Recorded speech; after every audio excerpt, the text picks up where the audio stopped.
A lack of information around addiction and mental health issues has led to a lot of confusion. Heroes in Recovery is here to set the record straight and break the stigma through the power of storytelling and by celebrating the heroic efforts of those who walk this road of recovery every day. Our movement is built on the personal journeys of survivors, shining a spotlight on the disease of addiction and creating a global community of support. Go to heroesinrecovery.com to share your story, read hundreds of others, or join us for a 6K race. Together, we can break the stigma. Yo, what's up? This is Jacoby from Papa Roach. This is Ryan Lee. This is Wes. This is Bob Force. This is Rich Roll, and you're listening to Sober Guy Radio. Yo, what's up? Thank you for tuning in today. Thanks to Humans for bringing us in.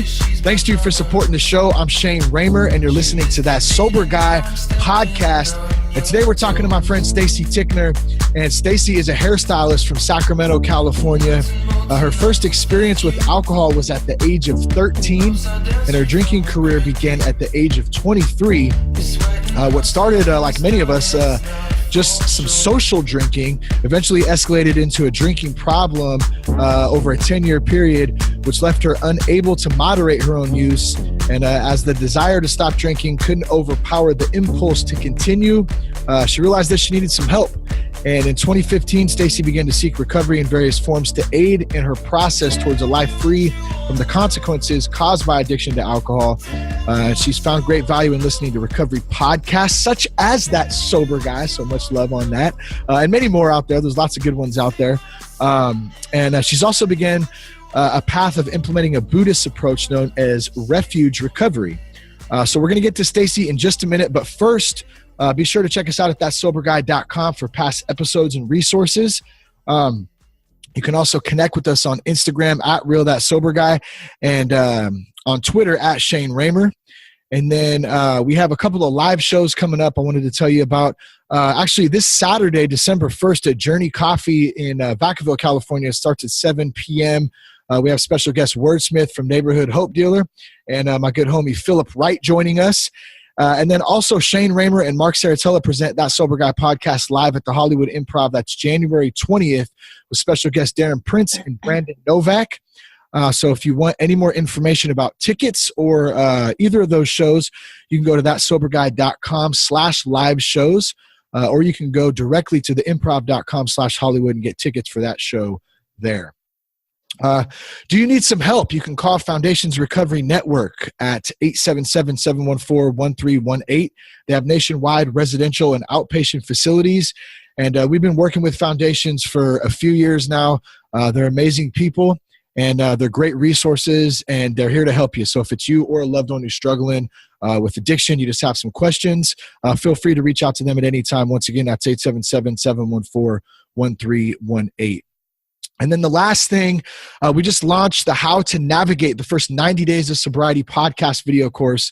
I'm definitely excited to launch that. It took a minute to put together. It was a lot of work.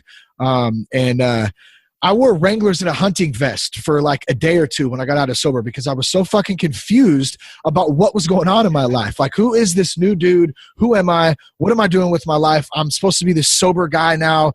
And how do I go about that? And, those first 90 days were really crucial. So what we did is we put together some great content with some different personalities, some doctors to help talk about what it's like in the first 90 days and how we can help guide you through some of that process by sharing some of our own experiences. So you can get it right now for $17 through the end of the month if you go to thatsoberguy.com and click on courses. You can do that. Stacey Tickner, all the way from Mexico. What's up, Stacey? Welcome to Sober Guy. How are you? Hey, Shane Raymer. Hey, I'm good. How are you? I'm doing well. It's about time. We've been kicking this can back and forth. Hey, we're going to come on this date. Like our schedules are so conflicting on the days that you're available, I'm not, and vice versa. So I'm really, really stoked that we're hooking up today. And thank you for taking some time on the tail end of your vacation to come on and talk with us today. Any day. I'm super happy to be here. It feels like a milestone almost. I started my recovery listening to your podcast. So to be able to share my story on here is pretty exciting. It's kind of like getting a coin, I am very honored to hear that. That is really, really cool. And it's, there's so many podcasts and different resources out there. I think it's really great what's happening inside the recovery community and recovery industry and all, just as a whole. There's a lot of different things coming. And of course, you still got your foundational 12-step platforms. I don't think that any podcast or anything take away from any of that, but it's really nice to have additional tools to add to that kind of stuff. Absolutely. It's a good way to do my homework in my recovery. Turn on a podcast, get it in my head, start my day that way. It's been pretty helpful for me. How's your vacation been? Let's start there. I mean, Mexico, can you go wrong there? I see the background there for those watching on the video. It's pretty damn beautiful. Yeah, this is our last day here, our last full day here. So we're pretty ready to go home, but it's been wonderful. We've had a lot of experiences with the kids. We've been zip lining and climbing through caves and beach days and good food and, families here. We had our Thanksgiving here. So, nice. Living the dream. It's been great. That's funny. You just reminded me, we went to Mexico after Jess and I got married on Thanksgiving. And oh, no way. I got so jacked up though, I don't remember much of it because I wasn't sober then. So, I mean, what's it like to be sober in Mexico? That's got to be something pretty cool. Yeah, it's a whole nother experience I've gone on vacations. Most of them, I don't remember much. Most of them were blown with alcohol. I made being here, I want to drink in that place and I want to drink in this place. And really it was just lost opportunity. So, early on in my recovery, I probably would have thought that I'd be suffering having this experience without alcohol. And now, it doesn't really cross my mind that I'm, here sober. It's just, it's a nice way to live my life now and just take it all in and be able to live it to the fullest. Well, I think that's good. And what that kind of says to me is that it's a lifestyle. And I think that's such an important thing. Like, it's not like, oh, I just don't drink, or I'm trying really hard not to. Now, obviously there's different stages and different times in our lives and stuff, but when you make it a lifestyle of being sober and just living a life of recovery or sobriety, whatever you want to label it, it just becomes like second nature, I guess. Mm-hmm. And it wasn't that way in the beginning at all, In fact, I would avoid certain situations or, the cravings would kind of take away from the experience. And so it's nice to have gratitude to be able to be in this moment without the suffering of cravings. Yeah, sure. Mm-hmm. Well, maybe let's jump back then. That's kind of a good segue, I think, into what it was like before you got sober. Like, what was your life like, and what were some of the things that you were doing and searching for? Right. Well, so I guess if I want to start from the beginning, I was, born an alcoholic. My father was an alcoholic. He was not in my life for that very reason. But, once I had started drinking, that became very apparent that I just didn't have the couth to be a normal drinker, And so every time I did drink, which was pretty much any time I wasn't working, it was just all the way to annihilating myself. It was just blacked out drunk. So, for the 10 years that I was drinking, I don't really have a lot of sober experiences that were positive. And I started out, it was fun. I'd go dancing and, I wasn't the type of drinker to wake up next to strange men in bed or, get a DUI. I never drank and drove. And I think that because I was able to maintain it so well was the reason it became such a big problem. Yeah. I was brought up to, not really share your weaknesses with others. We were raised to, poise ourselves and, show a lot of composure. So my problem with drinking as it got worse became my biggest secret, even to my best friends and my family. And so I wasn't really able to get help because I was ashamed of it. And so, the people who were drinking around me thought it was all fun. And really, I was suffering on the inside. I was ashamed and I wanted to stop and I couldn't. And it wasn't fun. Yeah, I know that from experience myself too. And I think a lot of people have been through that same thing you're talking about, where maybe you didn't go to jail or get 3 DUIs or 1 DUI, or, some of those, they call them low bottoms, that people really lose everything. It makes it really, really easy to justify the behavior. And I, experienced that myself too. When did when did you start to really realize that you had a problem and that you might want to take a little bit of a deeper look into, your behaviors with alcohol? Really around the time that I tried to stop, believe it or not. I thought I could stop ahead of the game, that it wasn't really that big of a problem. I had begun isolating, and, I'm a terrible loner. I don't really like to do anything by myself. I don't go to movies by myself. And when I realized that I wanted to push people away because I wanted to drink so much, just socializing wasn't a part of that. I realized that it was becoming a problem. And so, I had talked to people that I drank with and said, I'm going to try to stop drinking, and still not admitting that I had a problem. Just, I want to do it. I don't want to be hungover anymore. It's wasting my time. Yeah. And everybody was telling me like, oh, just, you just have to cut back. And the alcoholic in me was like, that's actually a great idea. I don't have to quit drinking, And it wasn't until I tried to control it that it got completely out of control. When I started waking up with bruises on my face, I started pushing people away. I was dry heaving. I was drinking so much that it was making me sick, and I had a lot of anxiety. That was really the one thing that made me want to stop drinking, was that I was trying to treat my anxiety with drinking. No drunk person's ever complaining about their anxiety. So it was my way to make that go away. But I would wake up in the morning with a snowball effect of anxiety. So I knew that it had to stop, but it was not as easy as I thought. And it really showed me, took off the blinders as to what kind of problem I was facing. Yeah. Anxiety, that's such a big one for a lot of people out there. And if you think about just going into a social setting, a wedding, a funeral, it doesn't really matter. Alcohol is always going to be around. And then you kind of tie that part into it with social anxiety, or just anxiety with life. Then there's that tool. Okay, well, alcohol makes me feel warm. It makes me feel comfortable. It makes me feel better. And before you know it, they say it's very progressive, right? And then before you know it, it's like, wow, how the heck did I get here? Right. Yeah. Where did this come from? It wasn't supposed to be like this. We never woke up and we're like, oh man, I can't wait to grow up and have a huge problem with alcohol and drugs. That's what I'm just longing for in my life. So you mentioned, kind of inadvertently, the way I heard it was some isolation there too. Finding yourself pushing back from your friends, from, friends, family, whatever.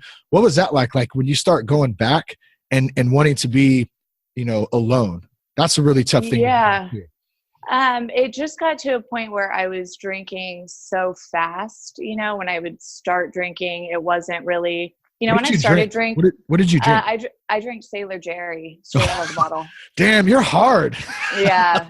Yeah. And I would chase it with Bud Light. So it was always double fisting. And, so really the isolation happened. I met Dave at, probably the lowest point in my life. I had gone through a terrible grievance, which is what triggered the anxiety. I lost somebody in a murder-suicide. So, my arms were going numb. It was pretty much crippling anxiety. My knees were buckling. My hands were locking up. I was going to grievance counseling. And again, with, you don't share your problems with people. I wasn't even telling my grievance counselor that away from her room, I was treating myself with alcohol.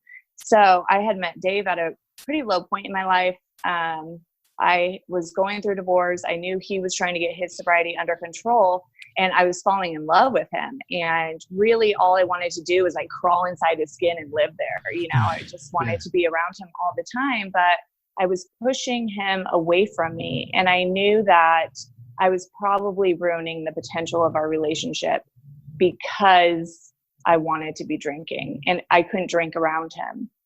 And drinking with my friends had become not fun. It wasn't really something that anybody was having a good time with. It was just Stacey falling all over the place and not making sense, or crying.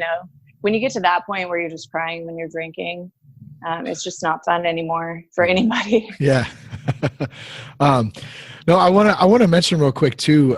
So Dave, your man, your boo, my good homie, Dave Buckner. He's been on the show a couple times, episode 209 and 165. I took a quick little note of that for those out there listening, if they want to go back and hear any of Dave's story. He's got a great story too. But I mean, feel free to go as high level or just however you want to, but the relationship aspect just in general of trying to deal with the relationship being, addicted to alcohol or drugs versus being sober. It's, there's always challenges no matter which one you do. But when you involve alcohol and drugs into something like that, relationships can become really, really, really difficult. How was that for you guys early on with you guys both trying to go through your own recovery? And what's up, Big Daddy Dave? I love you, buddy. It was a mess, Shane. The first year of our relationship, I hadn't even attempted sobriety before I met him. And I really took him down with me. He did not have a firm grasp on his recovery. You'll hear in his story that he was 11 years into recovery and had never accumulated a solid year.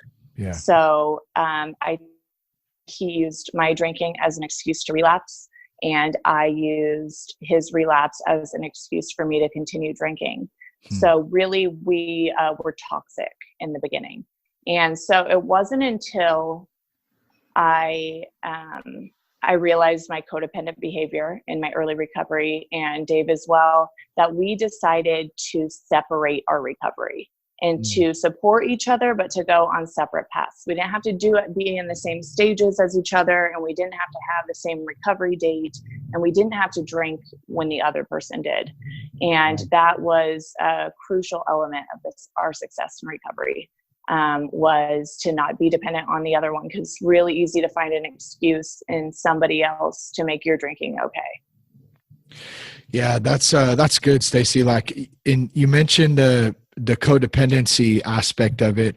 That's such a huge part of whether you're somebody who is struggling with addiction personally, or you have a spouse or a loved one or someone. We're all kind of codependents in some sense, whether we're on either end of the spectrum. Right. I know Jess is, she's doing her own 12-step right now for codependency. And right. I'm super, super proud of her for that, because a lot of the time that gets overlooked, the spouse, the loved one. And I love that you said that you guys separated your recovery. We're one, we're a couple, we're doing life together, we're companions, all that stuff. But we don't have to do this and do it exactly the same, because it sounded like that wasn't really working anyways. Not at all. So how did that kind of progress for you guys? And how long has it been since you've been sober, by the way, too? So I've been sober for 19 months. Nice. And awesome. It'll be 20 months in 2 days. So that's Congrats. Really exciting. It's nice to hear it come out of my mouth, Yeah, that's badass. And it was really hard to accumulate my first 30 days. It took me almost a year. And it's a beautiful thing. I spent my 1-year birthday really emotional about it. I was and I'm getting emotional now. I was really proud of myself, because when you're looking at the long picture and you're at your rock bottom, it doesn't really seem very possible. And it doesn't seem like you'd make it here without cravings on the daily, to make everything about not drinking, because that's how it started. Was there something in particular? You said the first 30 days was really tough. And I know that is a huge, that's a huge step for people to even get that 30-day chip. Was there one instance or one thing that really stands out to you that kind of helped you get through those 30 days? Or was it just what was it for you? It was my mentor. I had called her after a relapse, and I talked to her about it, and she said a comment, and within that comment, she said that we're going to get you your first year. And that just sounded wild to me. And because I didn't really believe her, I didn't believe in myself, but I believed her. And so I was just like, what, I think she's right. I think I can do this. And so that's when I really started taking it seriously. It's not about these 30 days. This is about me, changing my life to being a non-drinker, being in recovery. And, that really resonated with me. It made me very hopeful. And up until then, I didn't have a lot of hope. Yeah. What do you think is, and I want to actually, before I ask the question, I kind of want to lead in with this, I started Sober Guy Radio, right? And like, I thought, oh man, it's just going to be like a bunch of dudes like that listen to a bunch of guys talk about recovery, right? And like, it's just kind of taken on this life of its own. And like, there's so many women out there who listen to the show and who are involved. You know, Jess is really involved, and I love that. And I don't think we have enough female guests on. So I just want to say I'm really, really happy that you're on today, and thank you for coming on. Number one. Honored. Number two, like, what do you think women struggle with the most, like with addiction, with alcohol, and maybe just life in general? Is there something that, you know, that really has hit you that you think might be able to help like another woman out there who's going through it? I think the big one is, you know, women want to be strong. We're always trying to prove that we're strong. And especially right now, there's this big women's movement. And so it's kind of like going back to my childhood, how I was taught not to share my weaknesses. I think it's really hard for women to talk about the fact that they can't cope with anything, that we're numbing ourselves, that we're not perfect. Women are always trying to perceive themselves perfect. Yeah. And so the admission of weakness and not having it all together is very freeing. You know, that was a big one for me, where I didn't have to pretend like I was perfect and had it all together, that in fact I was a mess and I needed help. Yeah, wow, that's huge. Yeah, it's just like you let that stuff go. Like, just let it go. Like, I don't want to worry about that. I don't have to control that. I can't control that. Right. Here's who I am. And then I know for me, like when I sobered up, that's really when I started to learn who I was. I really didn't have any idea who I was until I started to like do a little bit of work, you know, and it's right. Crazy how you find like, wow, there's this like whole new person inside of me. Yeah. I feel like I wasn't myself, you know, who we grow to be in our recovery. I feel like that person wasn't even present in my drinking. There was no room for her. I spent so much of my time drunk, you know, and that's just a whole nother person. And I think that our minds have a lot to do with our drinking. And so, you know, I've learned that my mind is a roommate that I can't get rid of. And that we don't agree with, you know, each other, and that my mind doesn't always have my best interests at heart. In fact, it's almost like a devil on my shoulder. Yeah. And so when I learned, I'm kind of jumping here, but no, you're fine. You're doing great. An important tool in my recovery that I picked up on wasn't even part of recovery. It was this book that I read, The Power of Now by Eckhart Tolle. And right in the beginning of the book, it was like 23 pages in, he explains that we are separate from our mind, that our mind is separate from our being, and that what we want is different than what our minds try to convince us that we want. And I believe that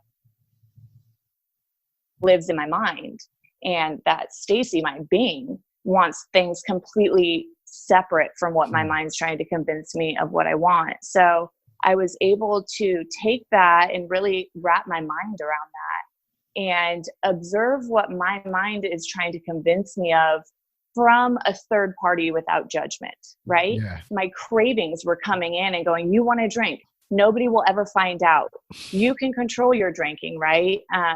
And if I was separating those thoughts from myself, I'm like, you don't want to drink. You want to, you know, become stronger in your recovery. And so I was able to just like allow those thoughts to come and go through that craving without feeling like it was going to run the show. I'm like, wow. I'm just observing this happening, and it doesn't really have to happen. It's just what my mind is trying to tell me. And so, yeah, it's pretty wild. What's that book called again? I'm going to make sure I put it in the show notes. Yeah, it's The Power of Now by Eckhart Tolle. And it really changes the way that we perceive our minds and our life and what we have control over. And it's such a mind warp that they have this symbol in the book where take a break, put it down, reflect, read back, make sure you really understood what you were reading. So I still to this day haven't even completed the book, but it's a lot of people describe it as life-changing, and I can see why. Well, I love too.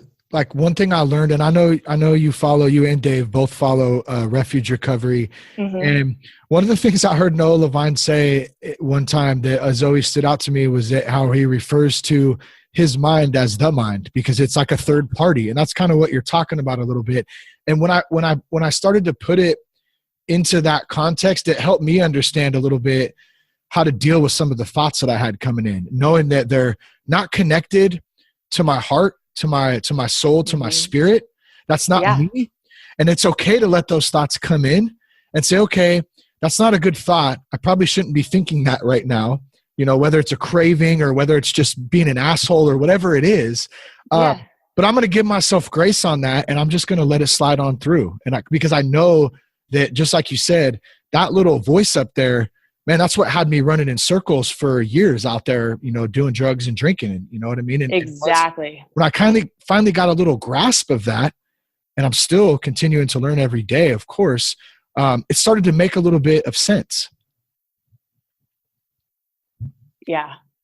I lost the audio for just a second. Okay. No, cool. I did too, actually. That was weird there for a second. But I guess that's the beauty of Mexico to California on a Zoom call. But you know, it's actually going better than I thought it would as far as connection wise. So yeah, in terms of what you were just saying, that's exactly it. You understand completely what I'm trying to say. And that's a big part of Refuge Recovery is being mindful, you know, just observing the thoughts that come in, accepting them. And it's been really powerful for me to separate the two, because I no longer, you know, we talk about a lot about loving yourself and giving yourself, you know, time to learn to love yourself. And I think that I do love myself. I think my mind's trying to convince me that I don't. Yeah. And so, being able to separate it's been really, really helpful. And even through cravings, right? I think cravings live in our minds. So early on in recovery, I would just sit through a craving, like grasping for it to pass. And now I just observe it. And I realize that.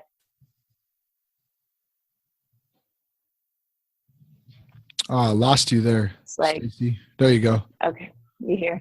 Yeah, I lost you there for just a second. Okay. So yeah, I was just, I used to just sit through cravings and suffering and waiting for it to pass. And now I'm able to just observe them and the lies that my mind tells myself. And I'm no longer afraid that cravings are going to, you know, take over and it's actually going to come to fruition of me drinking. It's just a moment that has to pass. Yeah. And there's a lot of tools that people use, you know, maybe obviously you can call somebody, you can stop and take a couple of breaths, you can take a walk.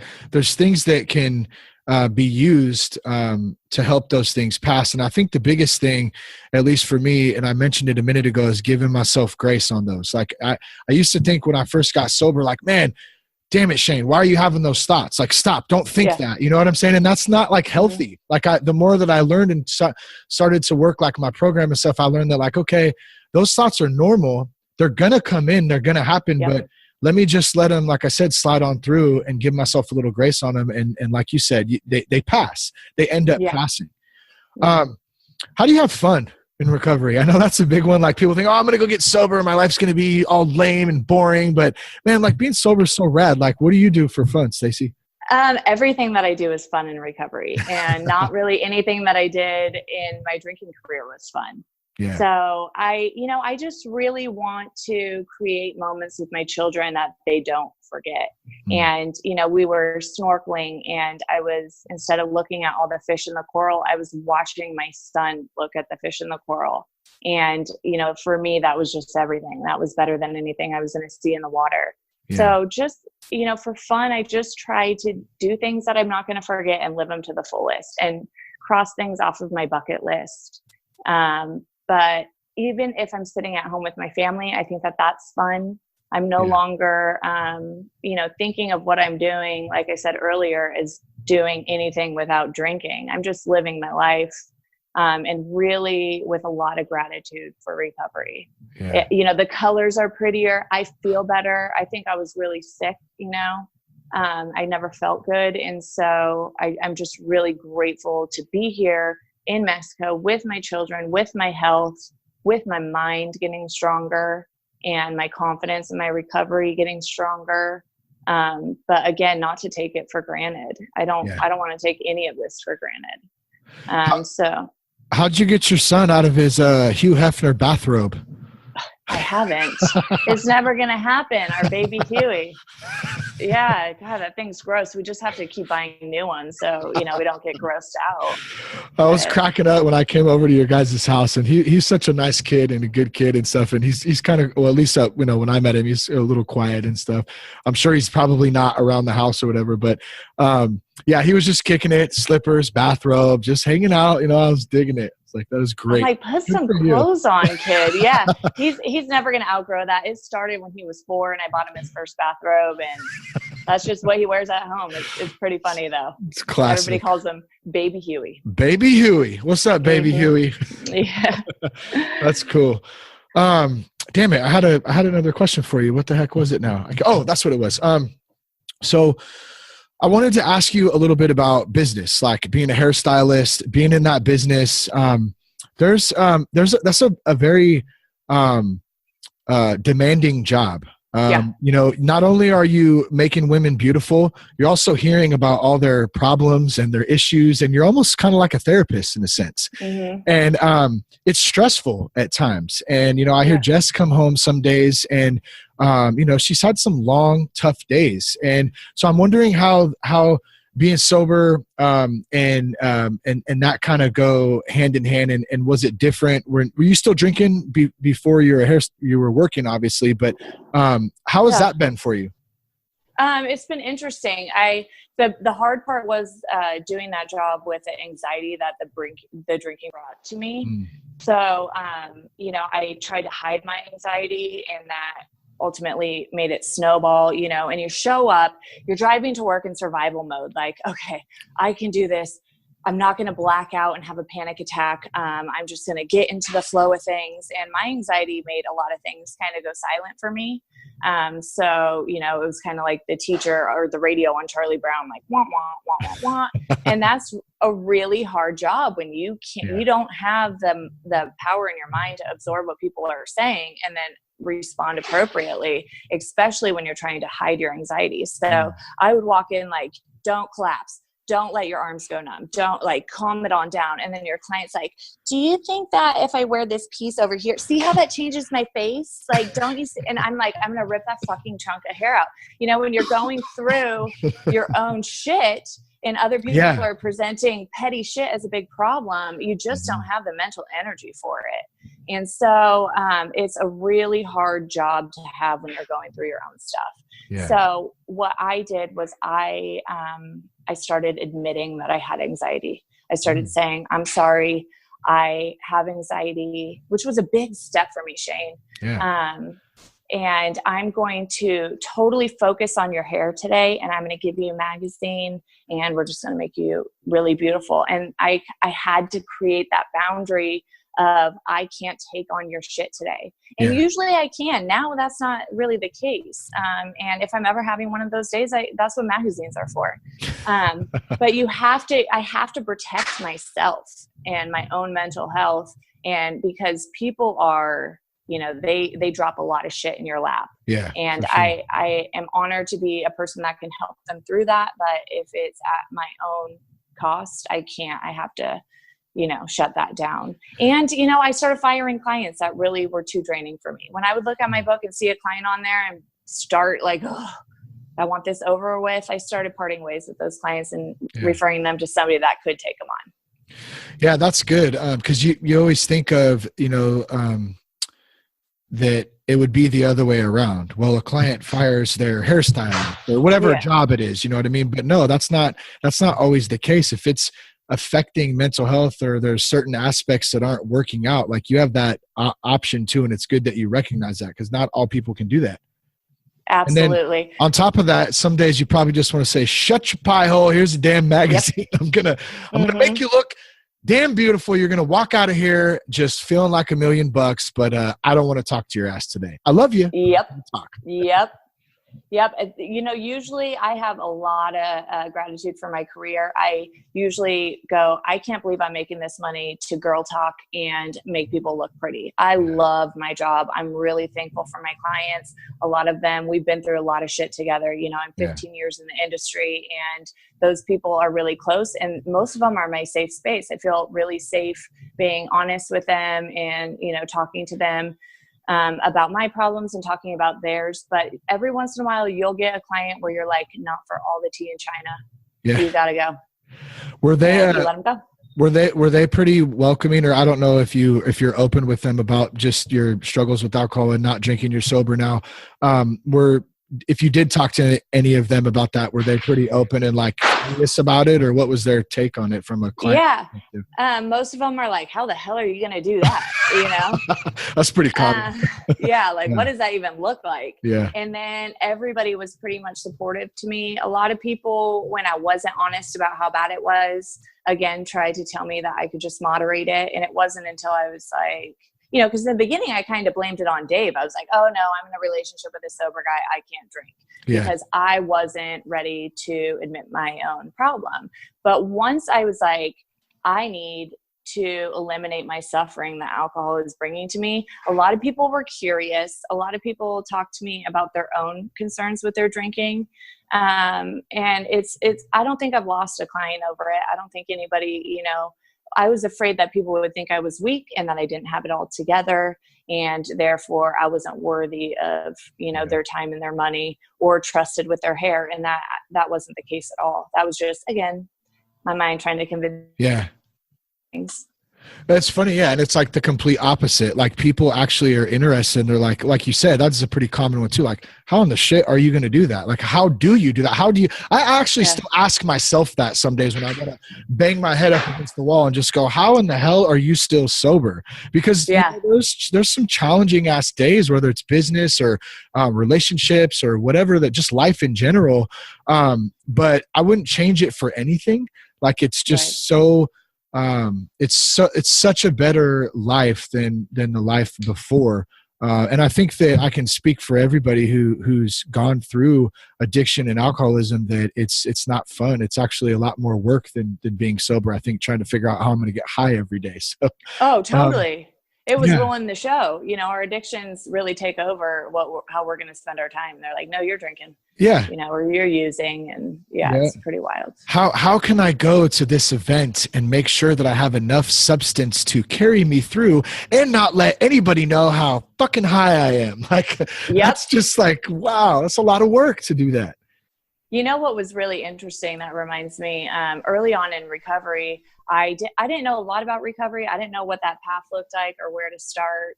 I ended up calling a hotline, and AA hotline, half drunk.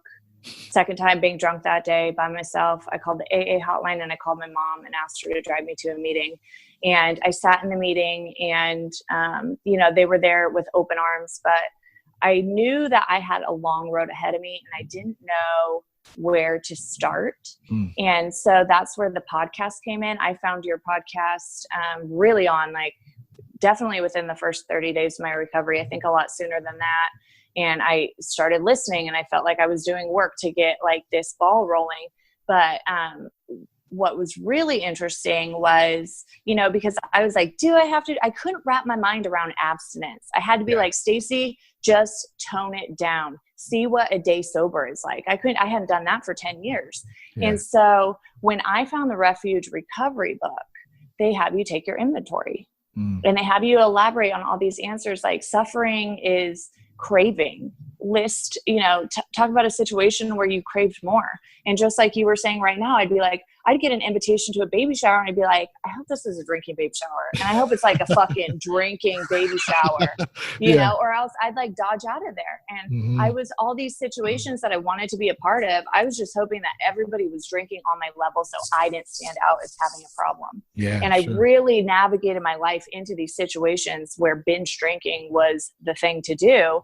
That way there was no attention on me, but I could still socialize and drink heavily in an unhealthy amount without any judgment. You know, we're always trying to keep people on our level, shot for shot. Take a shot with me, have a drink with me, you know? And so even simple things like that I would hope that people would make it about drinking.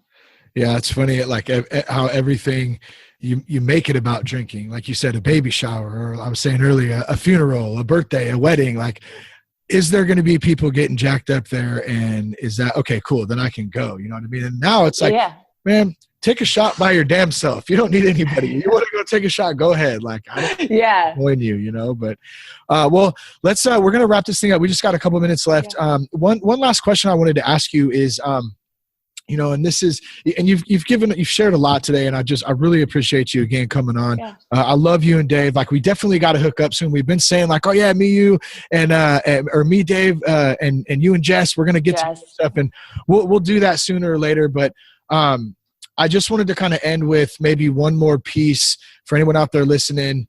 You know, what's one thing that you think is, you know, or maybe a couple things, whatever comes to your mind, that's so important about trying or maintaining sobriety?